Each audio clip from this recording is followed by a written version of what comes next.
So welcome. I'm really glad to see you all. And just a little about me, I am good friends with Jeff and Pastor Allison as well from our Hyde Park days. I'm still there doing a PhD in theology and ethics, and my dissertation is on the tenacity of racism in American life. And so this course is meant to be a primer on race in America, a chance to kind of come to with it, both the vocabulary of it, but what it kind of means in contemporary American life. So we're not going to be doing, this isn't an anti-racism training. Neither is this advocating any particular policy response to bring racial disparities. This is simply trying to come to terms with race as a kind of beginner's level so that we could begin to have more intelligent conversations about this phenomena that continues to pull this country at the seams. So please do send your questions in as I go, but oh, Jeff, could you help? Could you? Sorry, yeah, screen sharing. I'm just trying to share my PowerPoint here with you all. I think if I make you co-host, then you can just do it.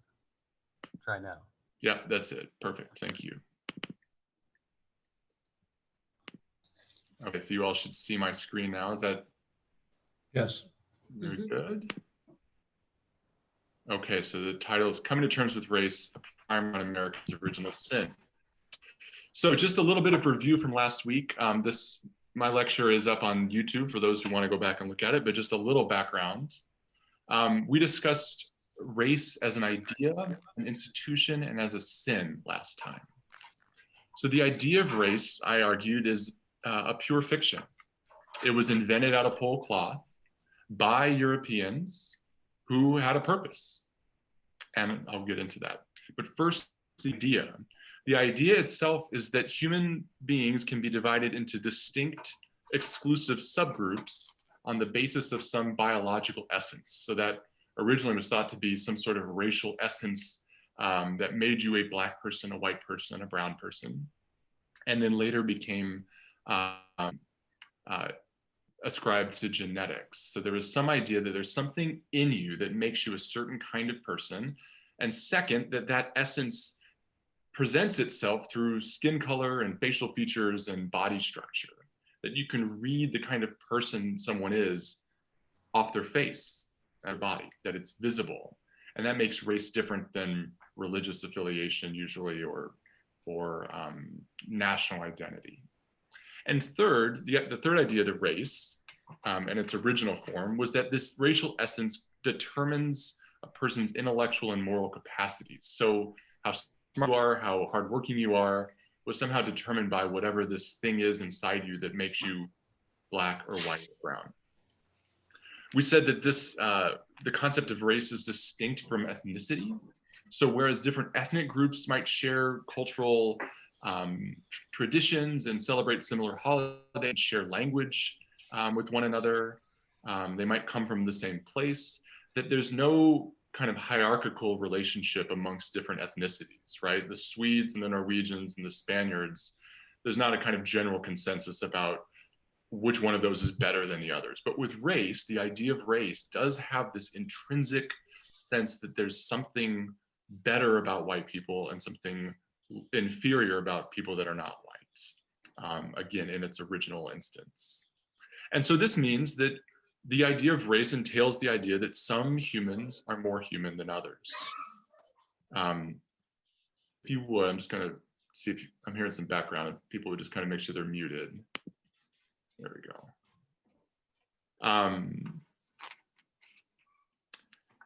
Yes, the idea of white supremacy is baked into the original idea of race, and that this was used at the beginning and throughout the history of race in the world to justify colonizing most of the world by European white people, to justify enslaving West Africans, because the idea is that all human beings are free and equal, but not all people are human beings. And so that allowed these Europeans to justify treating people as if they weren't really humans. We also spoke of race as a sin. Even though most Americans reject this idea that white people are intrinsically better than other people, the idea itself has come to shape the way we see one another, even when we don't want to do that, and even when we try hard not to do that.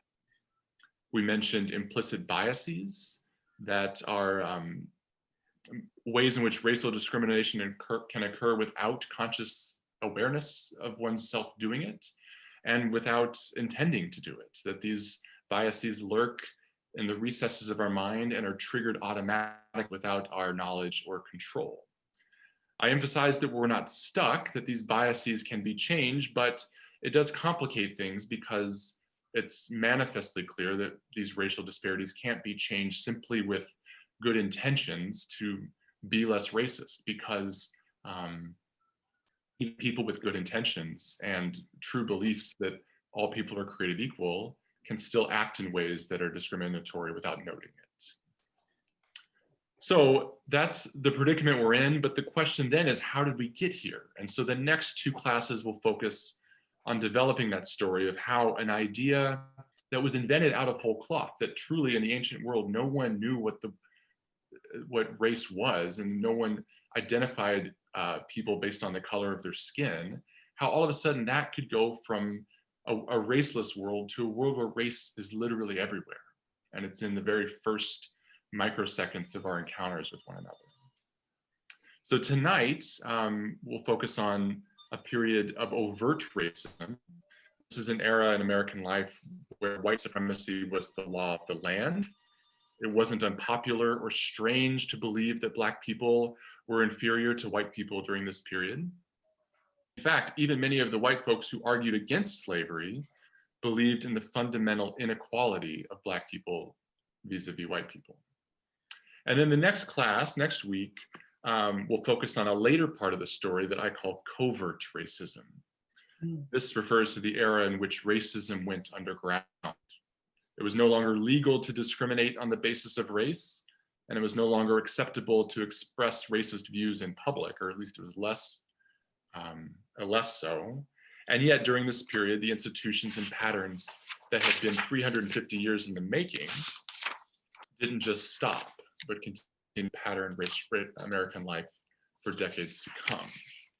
So before getting too far, I want to cover a couple definitional points, just since one of the goals of the class is to get clear on what we mean when we talk about race and racism. So let's define our terms. Overt racism, what we're covering tonight, the form of unjust racial discrimination that is explicit, unapologetic, and frequently encoded into law. So examples of this would be the antebellum American South, the Jim Crow South, but also apartheid South Africa or Nazi Germany. These are all cases where it's just the law of the land to divide people into racial groups. Now, covert racism, though, describes a more subtle form of unjust racial discrimination that persists after it became socially unacceptable to hold explicitly racist views. Note that in both, I'm defining racism as unjust racial discrimination. Racial discrimination may or may not be unjust. So in the case of, if you're producing a film and you're casting a Black actor, then it makes sense to discriminate about the color of the person that you're going to cast for that role.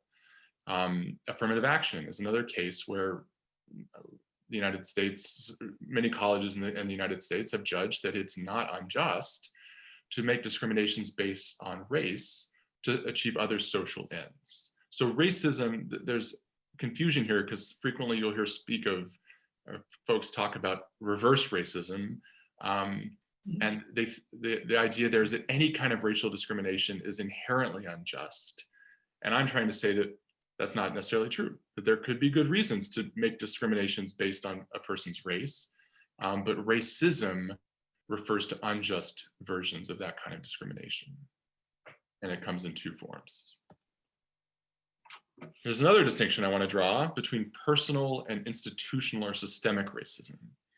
So personal racism is the kind of racism that is rooted in somebody's attitudes or personal prejudices. This is a racism of the heart.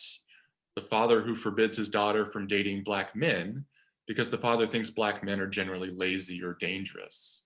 This is a kind of personal racism, but that's different than institutional or systemic racism, which are patterns of behavior, of unjust racial discrimination that generates racial inequalities even when people don't have explicitly racist views.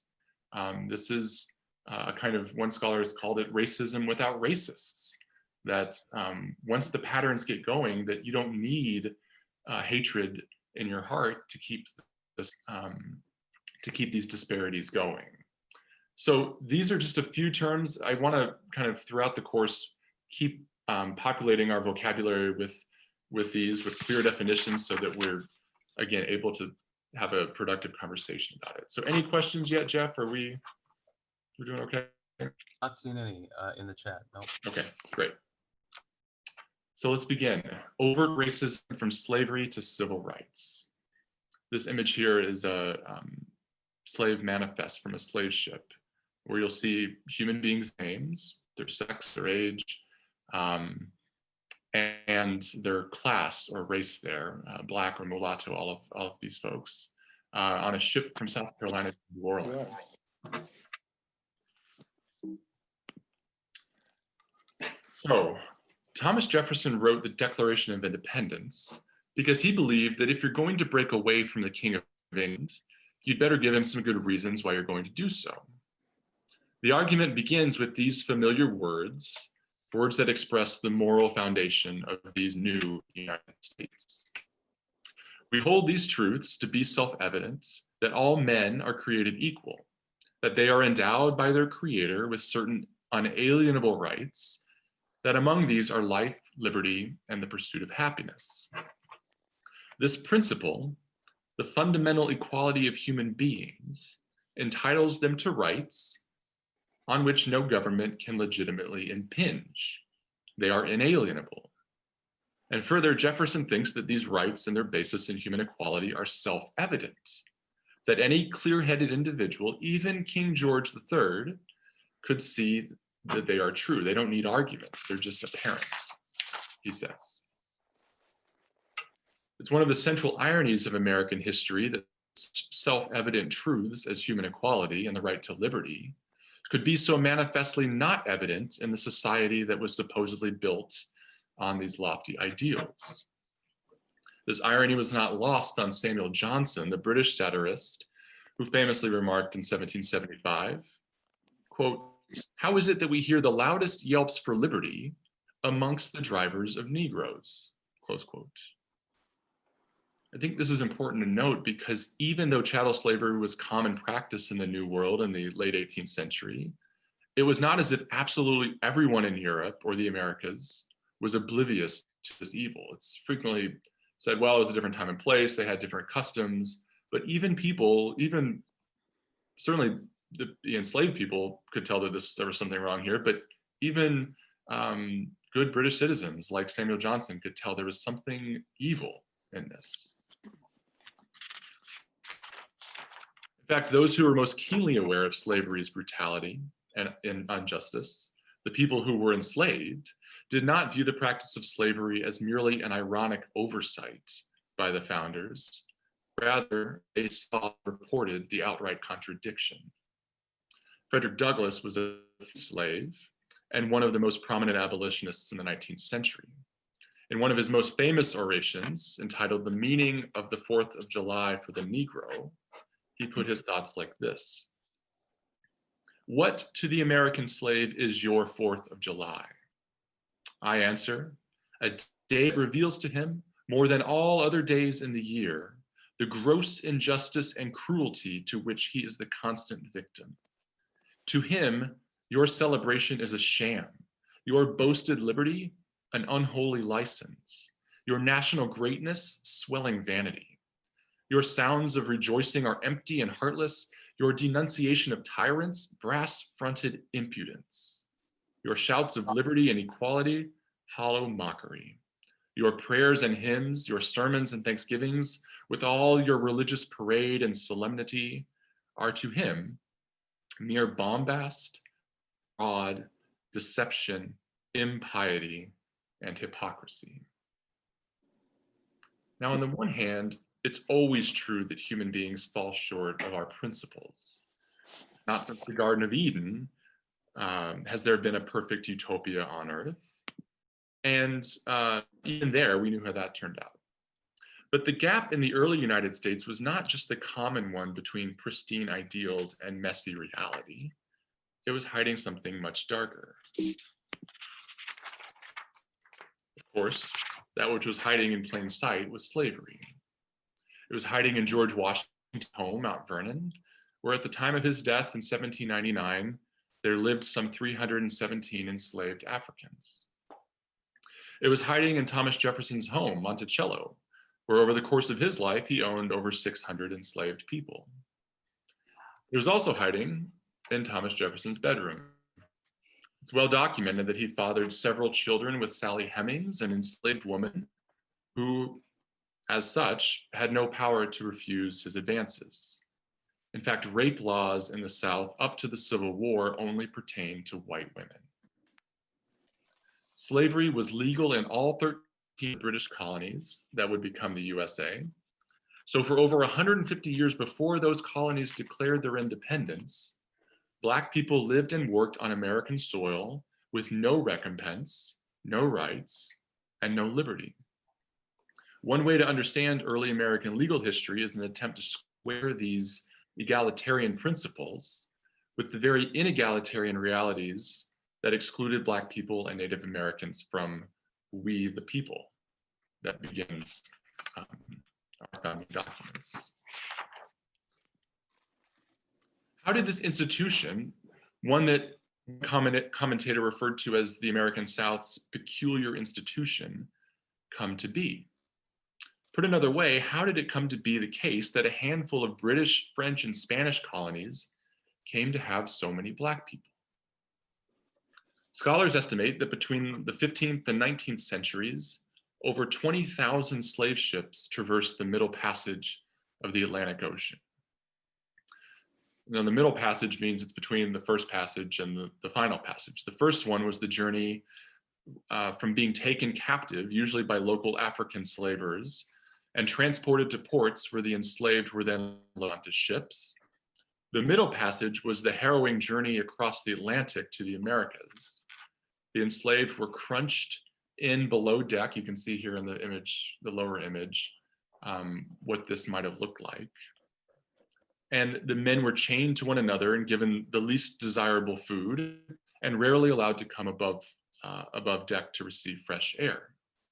Then the final passage was the journey from the port of entry to the slave auction block, and finally to a farm or plantation where their work would begin. This was part of the triangle trade, which is the upper image on your screen. Here, ships would depart from Europe with manufactured goods that they used to purchase and enslave people from the west coast of Africa. They then ran across the Atlantic to ports in the Caribbean, North America, and especially Brazil, which actually received the most enslaved Africans, where these people were deposited as human cargo. In return, the ships received raw materials that they then took back to Europe so that those materials could be transformed into manufactured goods in European workshops and factories. And this whole process would then begin again. It was an entire economy. Now, these are estimates, but we think that 10 million souls were shipped from Africa's west coast to North America. And that includes the Spanish and French colonies in the Caribbean and also Portuguese Brazil. So of those 10 million people, about 400,000 reached North America. Most went to the much larger plantations in the Caribbean and Brazil. And so those 400,000 Africans that were brought to the US against their will became 4 million Black people by 1865. And in the US Census in 2010, there was approximately 42 million Black people in the United States. So factors of 10 developed this community into the 42 million strong community that African Americans are today.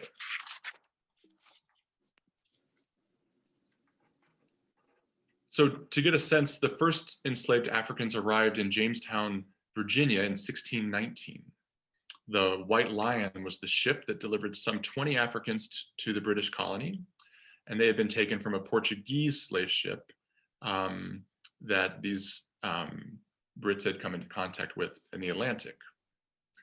It's kind of the Wild West in the 1600s, where colonists from Europe were trying to eke out a living and determine what the rules were for the slavery business. And so here's a few rules and laws from the House of Burgesses in Virginia. In 1662, the practice of hereditary slavery clarified. All children are slave or free based on their mother's status.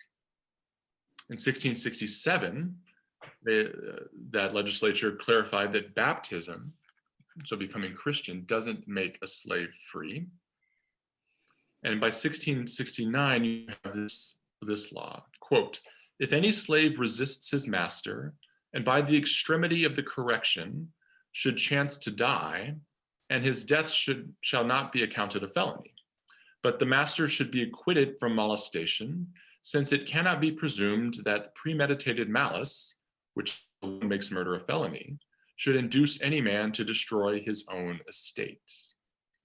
So here you already see a kind of parsing out of the rules. So the laws governing white people and the laws governing white activity versus Black people are categorically different, well before the US has even come into existence. In the 17th and 18th centuries, slavery was primarily focused on the Atlantic seaboard from Maryland and all the way down to Georgia. And they worked on tobacco fields and rice and indigo plantations. But this effectively blew out the land. So it depleted the nutrients in the soil. And so this form of agriculture was actually coming under heavy pressure by the end of the 18th century. And this could have been the end of slavery. But with the invention of the cotton gin by Eli Whitney in the late 18th century, cotton became much easier. And this meant that the demand for enslaved labor went way up. And the practice of slavery expanded into the rich agricultural farmland of the Mississippi Delta. Following the American Revolution, slavery was slowly abolished in northern states from 1774 to 1804. And of course, these northern states were less dependent on agriculture for their economies than the South. But it remained practiced in the South until the end of the Civil War in 1865.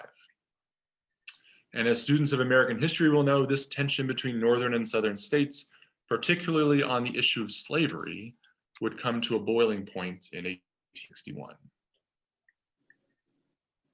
So I should just say too, as we talk about this, we're going into some of the bleakest moments in American history. And it's one thing to kind of talk about this academically. I can rattle off these facts, but I should just say too that it's haunting to think about this, and it's shocking, and it should be. And so I just want to tread carefully as we go. So if at any point this becomes harrowing and you need to step back, then you're of course free to come and go as you like. The point was made in our last class that slavery is an ancient practice. So the notion that racial categories had to be invented to justify racial slavery seemed like it was rather late to the game. This is true. Human cruelty is as old as human beings. The ancient Israelites enslaved Egyptians, or were enslaved by the Egyptians. They had rules regarding what to do with their own Hebrew slaves. The ancient Greeks had slaves. The Muslim rulers in the Middle East and Northern Africa practiced slavery. And in the 1400s to the 1600s, we know that many African civilizations also practiced slavery as well. The Portuguese were the major explorers during the 15th and 16th centuries, and when they arrived to West Africa, they discovered the practice of slavery to already be widespread. Tribal groups would frequently enslave members of conquered tribes, so the Portuguese found local African slavers ready and willing to sell human slaves. Furthermore, indentured servitude was common in Europe. In this practice, servants would be bound as laborers to pay off debts. But at the end of that debt, you got to go free. So what's new and different about modern racial slavery is its racial character. So in this period, enslaved people were not only stuck in slavery their whole lives, unlike indentured servants in Europe who eventually got free, but they were counted as chattel, that is, as property of their owners. Plus, their offspring were automatically enslaved as well, simply by being born to an enslaved woman. This all had to do with the notion that human beings come in different racial kinds, some of which are meant to rule, supposedly, and some are meant to be ruled. Some have smart minds and some have dull minds. Some have industrious work ethic and others are indolent and lazy. And finally, the way you can tell which is by the color of their skin. This is why the idea of race was so crucial for the practice of slavery. And that's why I convinced you in our last class that it was invented for this purpose. This is the idea of race. And the 250 years of legal slavery on American soil is how that idea got such a deep foothold in our national life. Some historians in previous eras and in films like Gone with the Wind tried to smooth over slavery's worst abuses by claiming that most masters were genuinely interested in their slaves' well-being. The idea here is of benevolent paternalism, and it is racist. Ideas that Black people need someone to rule them, and white people needed manual labor done for them. None of this is true. Certainly, there are records that indicate some slave owners were more sadistic than others, but even the nicest slave owner was a slave owner. He bought and sold people who didn't pay and over whom he held nearly limitless power. Masters could, by law, punish slaves, and if slaves resisted, the masters were typically not held legally responsible if those whippings led to death. Slaves were barred from getting legally married, so slave owners were permitted to sell their children and split families up at will. As I mentioned earlier, laws prohibiting rape in the United States only pertain to white women, so Black women could be legally raped by anybody, other slaves, slave owners, planters, whomever. And the fact that Black people in the United States come in so many shades of brown, the fact that they do not all look like contemporary Senegalese or Nigerian people, attests to how frequently slave owners availed themselves of these privileges. When enslaved women bore mixed-race sons, they were considered Black under the one-drop rule. Only one drop of Black blood made you Black. While some received special treatment from their masters, others refused to acknowledge them as their own and sent their own progeny into the fields to toil. It's also important to know that slavery and racism wasn't just popular amongst those culturally backwards folks of the South. It found its way into the law of the land. The Three-Fifths Compromise of 1787 was passed at the first Constitutional Congress, where northern and southern states were debating whether or not to count enslaved persons among a state's official population. This was important for the purposes of direct taxation and for deciding how many representatives each state got to seat in Congress. Northern states didn't want enslaved persons to be counted because if only the state's free citizens were counted, the North would have a legislative advantage. Southern states did want them to be counted because it would have given them a legislative advantage. So they compromised. States can count all of their free citizens, but only 3 out of 5 enslaved persons. This means that in effect, the Constitution implicitly acknowledged slavery and considered enslaved Black people to be not full persons, but 3/5 of a person. The Naturalization Act of 1790 was the first codification of immigration law in the United States, and they needed some principle to determine who could be a naturalized citizen and who couldn't. And so their principle sounded like this, quote, "Be it enacted by the Senate and the House of Representatives of the United States, assembled, that any alien being a free white person who shall have resided within the limits and jurisdiction of the United States for the term of 2 years, may be admitted to become a citizen whereof. So here in 1790, you have citizenship and whiteness, being a white person, identified with one another. The legal view that Black people were categorically excluded from citizenship, though, was made even more explicit in the famous Supreme Court decision, Dred Scott versus Sanford in 1857. Dred Scott was an enslaved Black man whose owners transported him from a slave state where they lived, Missouri, to a non-slave territory. And when Scott got back to Missouri, he sued his masters on the grounds that his transportation into free territory effectively made him a free man. This went all the way to the Supreme Court, where in a 7-2 decision, the court judged that Scott was and would remain enslaved. Justice Roger Taney wrote that Black people, quote, are not included and were not intended to be included under the word citizens in the Constitution, and can therefrom claim none of the rights and privileges that which that instrument provides for and secures to the citizens of the United States, close quote.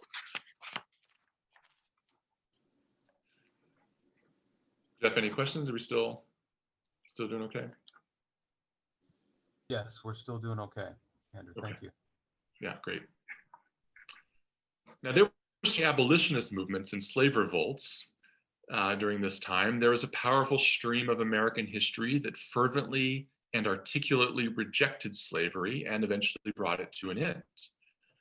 Quakers agitated against slavery as early as the 1680s in colonial America. Abolitionist societies first formed in the United States in New York and Pennsylvania in the late 1700s. These societies were limited to white people, but they did form alliances with Black groups to try to pass laws prohibiting slavery. And these were largely successful, again, in the northern states. But real nationwide pressure came in the second wave of abolitionists, starting in about the 1830s. This is the age of William Lloyd Garrison, Frederick Douglass, John Brown, Harriet Beecher Stowe, and Harriet Tubman, who's depicted here. Some of these movements did turn violent. John Brown's raid on Harper's Ferry was foremost among those. But others sought to form a mass movement and to stir the moral soul of the nation. But this moral crusade faced really steep economic headwinds. It's crucial here, I want to emphasize this point, that the economics of slavery was essential to making it so dear to the United States law, but also to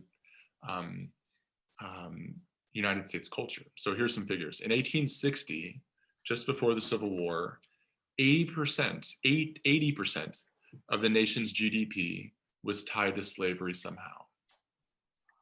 And as the Civil War broke out, the monetary value of human beings held as chattel exceeded the entire value of all the factories and all the railroads in the nation combined. This is a huge economic issue. And it caused, in the same way that moral arguments today have to face steep economic headwinds, this was no less the case in the 19th century. This controversy over slavery reaches a fever pitch that eventually results in southern states seceding from the Union and attacking Fort Sumter in South Carolina, sparking the American Civil War. This lasts from 1861 to 65 and was immensely bloody. There were some 750 to 850,000 people killed and 1.5 million casualties. Now, in his second inaugural address, Abraham Lincoln cast this awful bloodletting as a kind of divine judgment for the offense of slavery. So these words I'll read in full. Fondly do we hope, fervently do we pray, that this mighty scourge war may speedily pass away.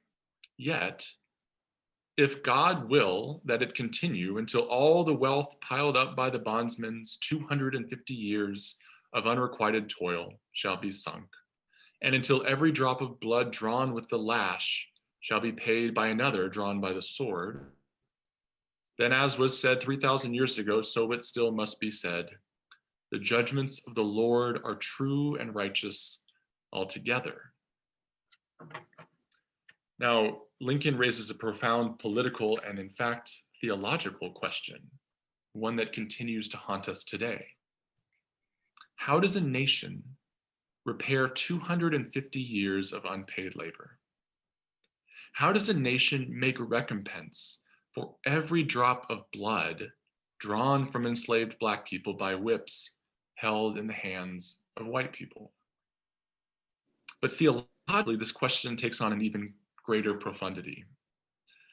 If Lincoln is right when he's quoting the 19th Psalm there, and the judgments of the Lord are true and righteous altogether, and if that means that God judges these 250 years of American slavery as a sin that offends God, an act of rebellion from God, how can that sin be redeemed? What does American redemption look like after the sin of slavery? In the immediate aftermath of the Civil War, the federal government made its strongest effort up to that point to at least live up to its founding ideals of equality and liberty for all. To be sure, this did not repair the wrongs against Black people that were permitted legally under federal law. But what became known as the Civil Rights Amendments might at least prevent this sin from happening again. So, following the Civil War, 3 amendments were passed. The 13th Amendment to the Constitution abolished slavery nationwide. The 14th granted or ensured, well, supposedly ensured, we'll see that this didn't work, but it was supposed to ensure equal protection under the Constitution and birthright citizenship. So now everybody born in the United States was effectively a citizen, whether they had been enslaved or not. And then the 15th Amendment extends the right to vote to previously enslaved persons. These amendments to the Constitution are crucial because they established a legal basis for formal equality of persons. The founding moral principle of the United States was attained, at least in principle. But there is a cautionary tale to be told here about the extent to which legal freedom, what the law says, ever amounts to substantive and real freedom. This is the story of the next 100 years. The next 100 years, the story of race in America, and in particular the southern states, is a story of white racial backlash. Just as the US made immense shift towards legal equality for Black people, white Southerners did nearly everything they could, from lynching and terrorism to passing racist state laws and gutting federal laws, to keep Black folks in their place. Just imagine what this would have been like. If you'd been enslaved, your whole family was enslaved, the past 10 generations of your family had been enslaved, and one day, all of a sudden, you're declared to be free. The law says that you are a free person. You own absolutely nothing. You have no land, no money. There's no institutions to speak of. You've been prohibited from learning to read or write. You're broadly despised by the people who used to own you and whip you just a few years ago. And now you are set off to start your new life literally from scratch. The only thing standing between you and the folks that used to own you and are mad because they don't own you any longer is the remaining Union troops who are eventually going to leave, and the Freedmen's Bureau. So this image here shows, I believe this is set in New Orleans, where this lone Freedmen's Bureau representative is in between an angry white mob and a crowd of Black people.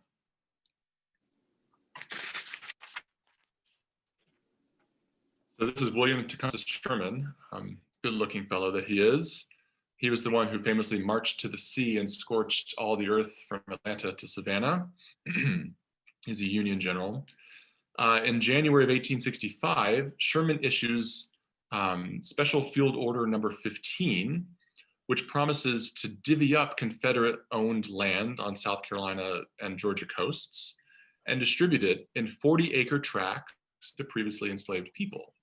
This would have been an attempt to actually give a kind of economic basis for life for previously enslaved persons.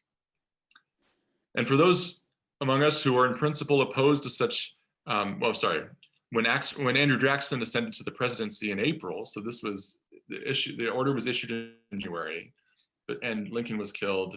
And when Andrew Johnson, ascends to the presidency, this order was revoked, and the land was given entirely back to the plantation owners from whom it was taken. So this, like I said, was an attempt to try to give some economic basis for Black life in the United States post-slavery. And for anyone who's in principle opposed to government involvement in the free market and looks askance at efforts to redistribute wealth, as this clearly was, it's also important to note that from 1868 to 1935, the federal government gave away 246 million acres of land in 160-acre increments to about 1.5 million white people under the Homestead Act. And about 20% of contemporary Americans descended from those homesteaders. So this 40 acres and a mule policy might seem like heavy-handed government, but the government was doing very heavy-handed wealth redistribution for white people on a scale that, that this pales in comparison to. During this Reconstruction period, so 1865 to 77, Lincoln resolved that after the war, the preservation of the Union would require that he take it easy on Southern states to try to mercy them and bring them back into the fold. So rather than hanging Confederate leaders and generals for treason, he decided to show mercy. The stipulation was that the Southern states had to adopt the 13th Amendment that outlawed slavery, and 10% of the state's voters had to pledge loyalty to the Union. So that means that these states could remain 90% in rebellion. And even these rules relaxed. Mississippi, for example, didn't ratify the 13th Amendment until 2013. Now, of course, Lincoln is assassinated and Andrew Johnson takes over, and he is a Southerner from Tennessee who strongly advocated for states' rights. Those of you who have seen Hamilton know the birth of this with Jefferson and his ilk. And so while Johnson endorsed the creation of the Freedmen's Bureau to implement some of these policies to help give Black people some sort of basis for life in the South, Johnson used his political leverage to roll back the legal gains of the 13th, 14th, and 15th Amendments. The Black Codes were laws passed in the immediate aftermath of the Civil War amendments that prevented newly freed Black people from benefiting from their new formal legal rights. These codes were aimed at preventing Black economic freedom and Black freedom of movement. So for example, in 1865, Mississippi passed a law that required freed Black people to exhibit written evidence of employment every January. This pressured Blacks to agree to labor contracts at absurdly low wages for farm labor, because if they didn't have evidence of employment, they could be fined or imprisoned or charged with vagrancy. Often this meant that newly freed Black people found themselves working on the very same plantations that they'd just been freed from. Only now they were earning pennies. And if Black people were found to be without a job, they could be arrested, and then their labor would be auctioned off to the highest bidder, again, putting them right back on the same plantations where they'd just been freed. In 1865 in South Carolina, there was a law passed that limited the kinds of jobs that Black people could have. You could be either a farmer or a servant, or you'd have to pay a tax. Black people were forbidden from becoming self-sufficient. They were prohibited from hunting or fishing, and they could not start their own businesses, like blacksmithing, from the skills that they had developed while they were enslaved. As one historian put it, and I think this says it well, emancipated Black people were the first group to ever arrive on American soil with almost zero capital. Even, my ancestors came from far Western Russia, present-day Belarus, and they were poor. They were Jews fleeing pogroms in Eastern Europe, but even they had something to their names. I mean, they didn't show up with literally nothing. But this community of some 4 million people had no capital and were prevented from getting access to it. These economic policies were, of course, coupled with bold-faced terrorism and violence. So the Ku Klux Klan was founded in 1865 by previous Confederate soldiers, and they did everything they could to wreak havoc in Black communities and to terrorize them out of developing any institutions that they could use to develop a basis for life or for even moving around. Their mobility was curtailed because there was this constant threat of violence. And when it comes to lynching, these are, of course, extrajudicial killings. And between 1865 and 1950, some 6,500 Black people were lynched in the United States.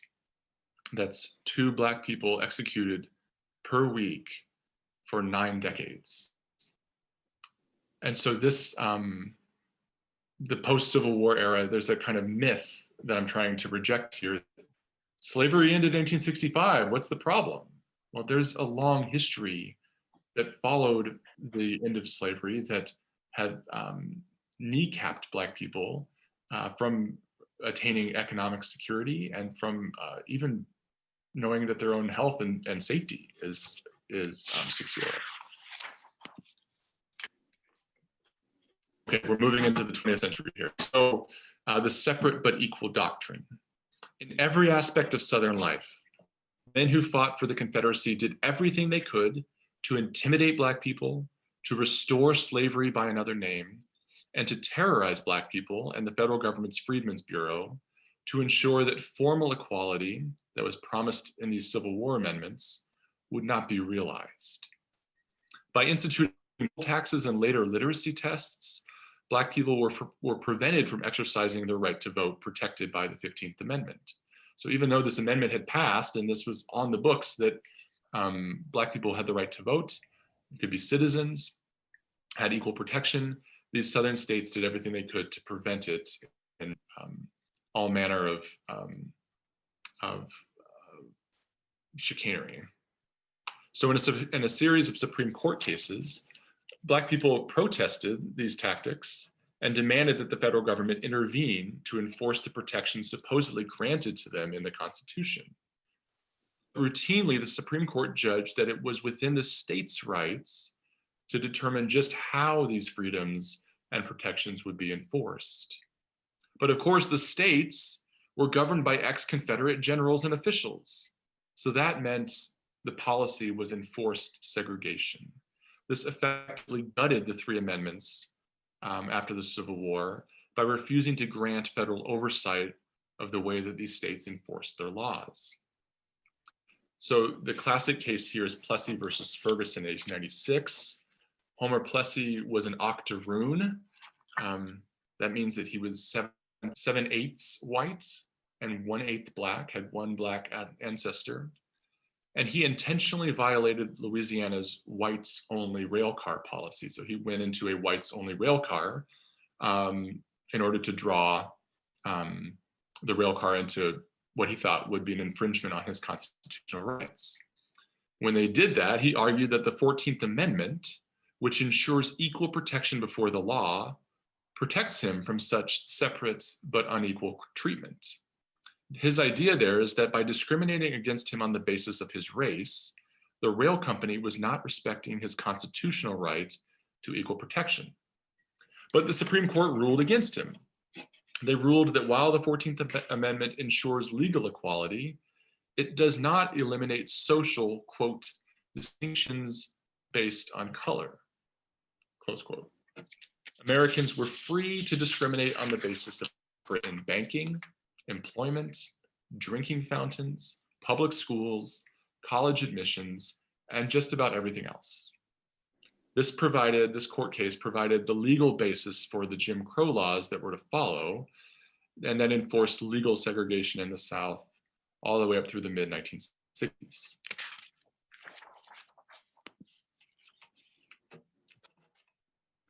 This brings us to civil rights.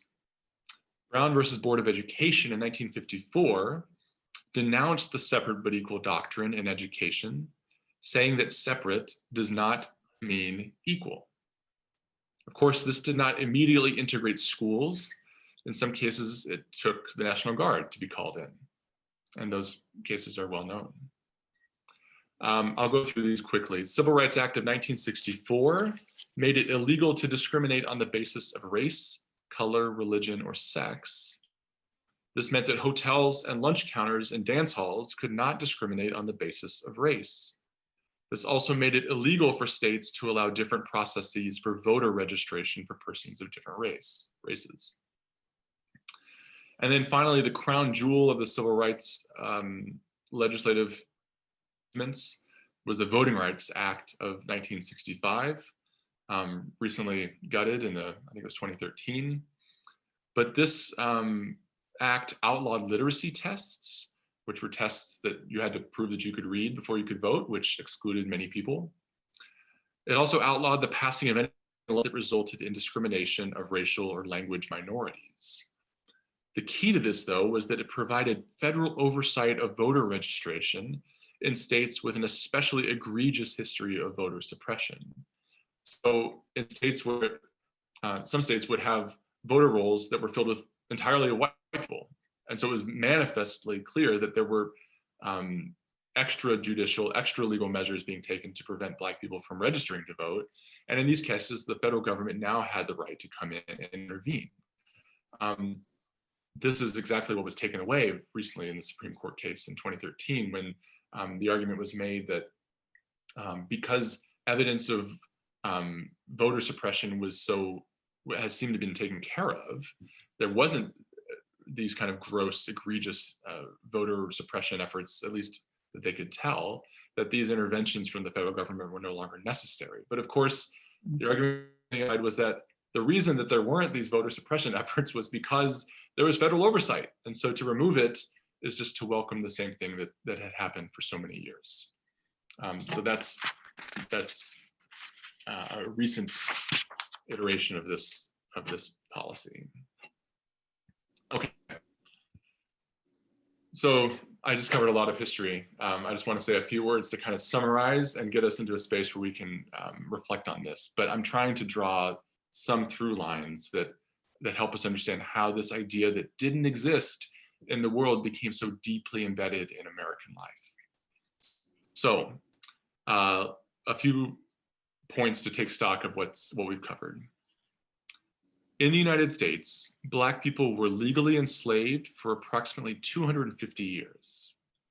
They were granted freedom on paper in 1865, but then they remained subject to legalized state discrimination for another 100 years. This means that in effect, Black people have been privy to the full set of legal rights and freedoms as white people for only the most recent 55 years of the last 400 years.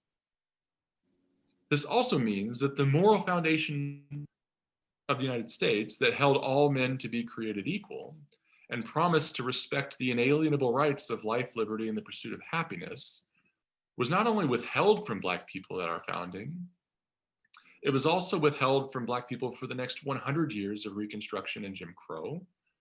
That means for the 190 years of our national life, Black people were categorically excluded from we, the people. So some major points. The idea of race, which was invented out of whole cloth with no basis in reality, became institutionalized through chattel slavery and its aftermath. It was there before the Declaration of Independence, and it was bound up with the glittering moral ideals upon which our nation was founded. That's this complex legal relationship that I was trying to kind of trace out through the first 150 years of American history. So slavery did end 150 years ago, but racism, of course, did not end. Legal discrimination didn't end when slavery ended, it went on for at least another 100 years into the middle of the 20th century. Furthermore, we learned that these mountaintop moments in American history, like the signing of the Declaration of Independence and the emancipation of slavery, are frequently followed by significant cultural and racial backlash.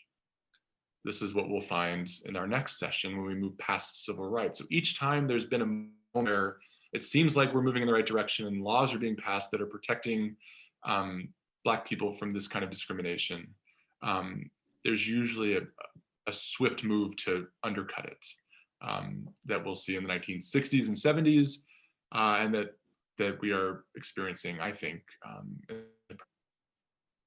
Finally, the institutional effects of racism are not simply legal.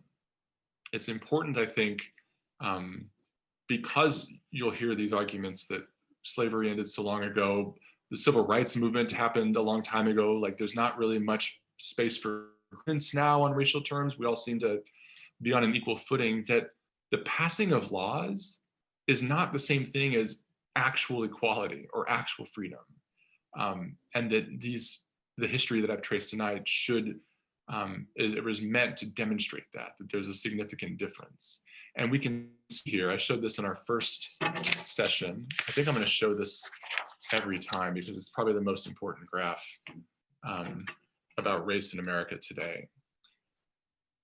These inequalities that were embedded by chattel slavery and its aftermath persist now, right? So the kind of wealth gap, this is not income gap, this is wealth. So this is the amount of money and assets that families have in the United States.